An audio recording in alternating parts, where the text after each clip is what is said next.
یہ کہتی ہیں اگر کوئی رمضان میں فوت ہو جائے تو کیا اس کو عذاب قبر ہوگا؟ دیکھیں حدیثیں یہی کہتی ہیں کہ جو رمضان میں فوت ہوا اس پر سے عذاب ہٹا لیا جاتا ہے، عذاب قبر اسے نہیں ہوگا۔ اب بعض اوقات ایسا ہوتا ہے کہ کوئی بہت زیادہ گنہگار ہیں معروف، وہ رمضان میں فوت ہو جائے تو ہمارے لوگ وہی بات کہ وہ سمجھتے ہیں کہ شاید اس کی کثرت سے گناہ کی وجہ سے، اعلانیہ گناہ کی وجہ سے اللہ تعالیٰ پر یہ ایک ایسا اثر مرتب کر چکا ہے کہ اللہ اس سے ناراض ہو چکا ہے اور اب اس کی بخشش مغفرت ہو نہیں سکتی۔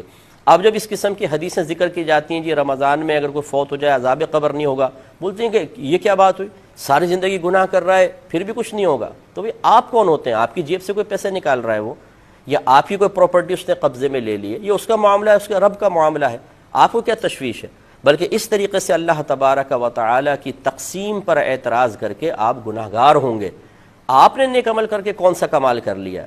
یہ آپ کا کمال نہیں، یہ اللہ تبارک و تعالیٰ کا کرم ہے کہ اس نے آپ کو بے شمار گناہوں سے بچایا ہوا ہے، تو یہ ہمارا کوئی کمال نہیں ہے۔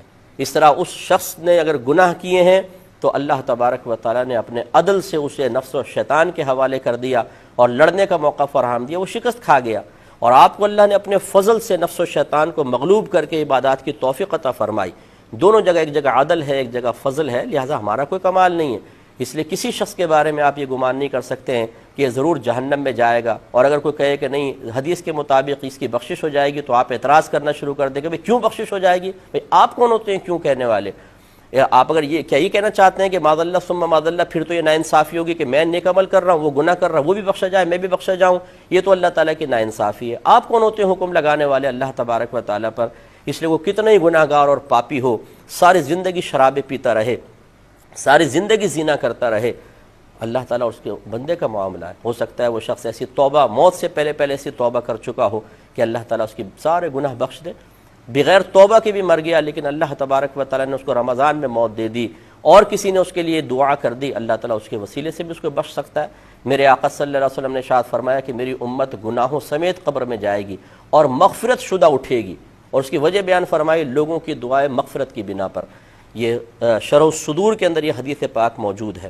تو پوری امت کے ساتھ یہ معاملہ نہیں، لیکن اکثر کے ساتھ ایسا معاملہ ہے، کیونکہ بعض سرکار کے امتی جہنم میں بھی جائیں گے اور پھر آپ کی شفاعت سے وہ باہر آئیں گے، لیکن یہ اکثر لوگوں کے بارے میں سرکار کا قول ہے کہ میری امت گناہوں سمیت۔ ایک روایت میں ہے کہ میری امت گناہ سمیت قبر میں جائے گی تو جمعے تک انہیں عذاب ہوگا، اگر عذاب ہو رہا ہے جمعے کے بعد عذاب اٹھا لیا جائے گا۔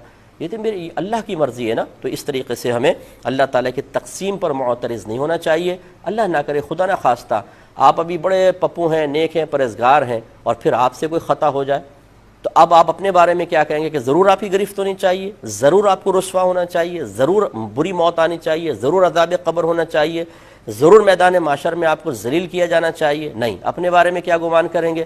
اللہ تعالیٰ بخش دے تو اس کی مہربانی ہے، تو بس یہ دوسرے کے بارے میں رکھیں، وہ ہمارا مسلمان بھائی ہے یا بہن ہے، اگر ساری زندگی گناہ بھی کرتے رہے اس نے ہمارا تو کچھ نہیں بگاڑا، نہ اللہ کا اس نے بگاڑا ہے، ہاں اپنا بگاڑا ہے، اب اللہ کی مرضی ہے، چاہے تو بخش دے۔ اس طرح کسی کو مایوس کرنے کی حاجت نہیں ہوتی ہے، نہ اس طرح کسی